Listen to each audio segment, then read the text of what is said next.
Boa noite, senhor presidente, senhor vereadores, funcionários, público aqui presente, população que ouve e assiste em casa. Quero repercutir algumas iniciativas aqui que diz respeito às ações do nosso mandato. Uma delas foi uma representação para o Ministério Público do Meio Ambiente sobre um caso que eu já tinha falado aqui anteriormente, que é a situação da represa da Chácara Flora e a da captação da água do DAI, as duas por questões relacionadas a danos ambientais, e ainda no que se refere à Chácara Flora, também problema social no que se refere ao acesso à represa. Foi instaurado um inquérito na semana passada, esse final de semana, a Folha Ribeirão repercutiu o caso. E aí, importante destacar que no entendimento do Ministério Público, no que se refere àquela represa ali da captação do DAI, não cabe, ela não entra como objeto desse inquérito, uma vez que a represa, por ser artificial,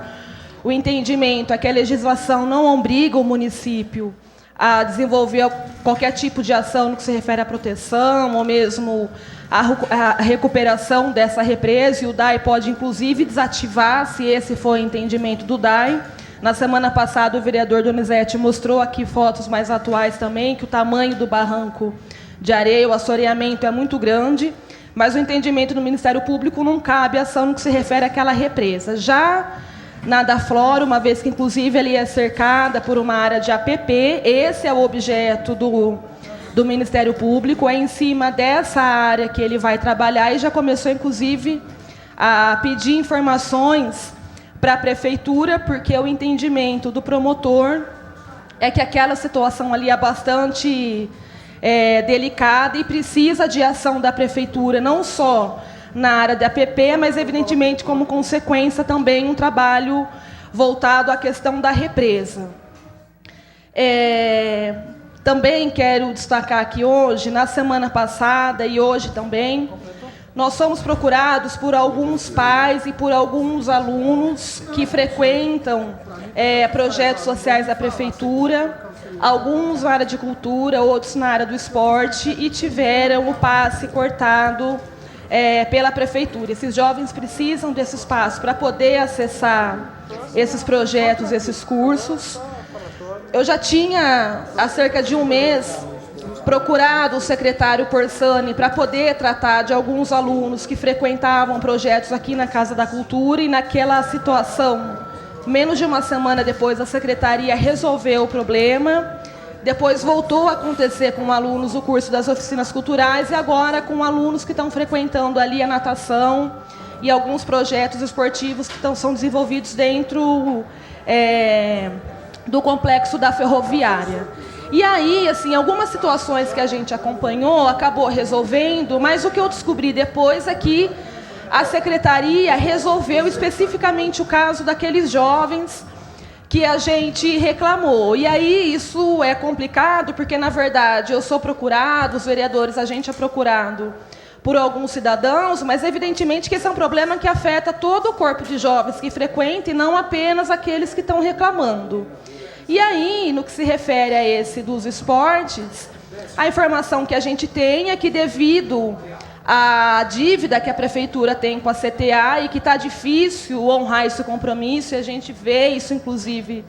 no balancete da CTA, o principal credor da CTA continua sendo a Prefeitura Municipal, o reflexo cai sobre aqueles que mais precisam, normalmente, e aí esse é um caso que a gente está vendo agora. A CTA corta o fornecimento desses passes, e esses jovens estão sendo prejudicados e não estão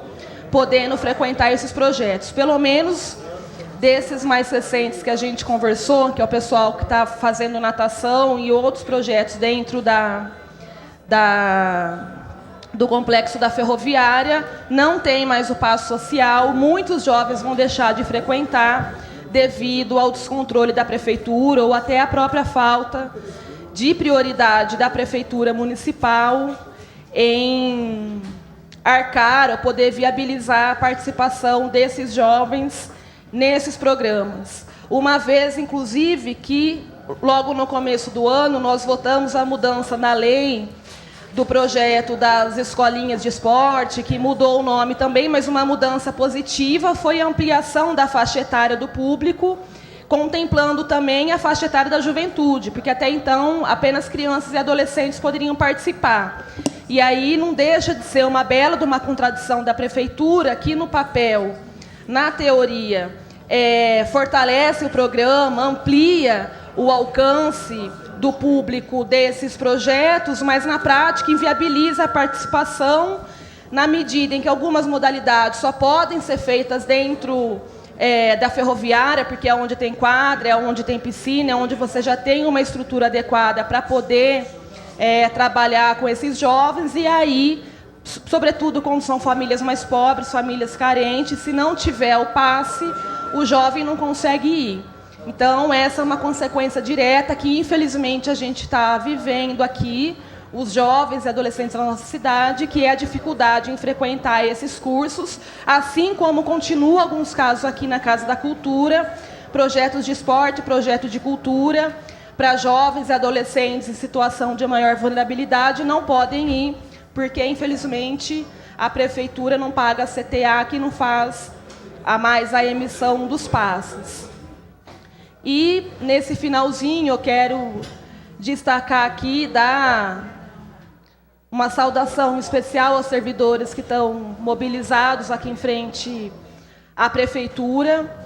Segundo o que foi informado pela direção do Sismar, parece que houve uma única reunião e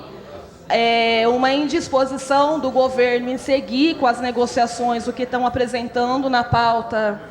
de reivindicações. E aí eu acho lamentável, porque pelo menos que não se encerre as conversas, ou que a gente possa trabalhar em cima de dados concretos, porque nem as planilhas, no que se refere não só às perdas, mas também à falta de orçamento para poder dar o reajuste no ticket, que é outra pauta de reivindicação, isso também não está sendo feito de forma transparente. E aí é legítimo que os trabalhadores questionem a boa vontade do governo em seguir com as negociações. E a gente espera, se for possível, inclusive, algum tipo de participação do conjunto dos vereadores, que possa ter uma oportunidade também de alguma forma, estar presente nessas conversas, até para poder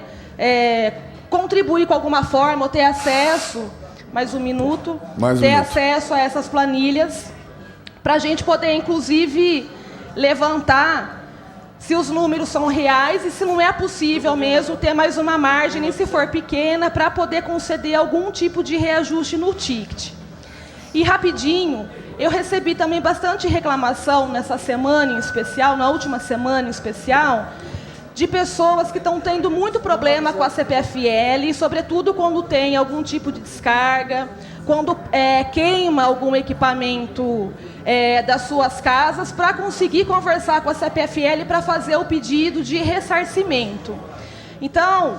eu acho que a Câmara Municipal ela pode ajudar de alguma forma. Não são poucas as reclamações de cidadãos que têm problema no atendimento com a CPFL. E fica aqui uma sugestão para nós, vereador Rodrigo Bochechin, e para o William Afonso, uma vez que a nossa comissão trata dos direitos dos consumidores, que a gente possa levar esse assunto adiante. Obrigada.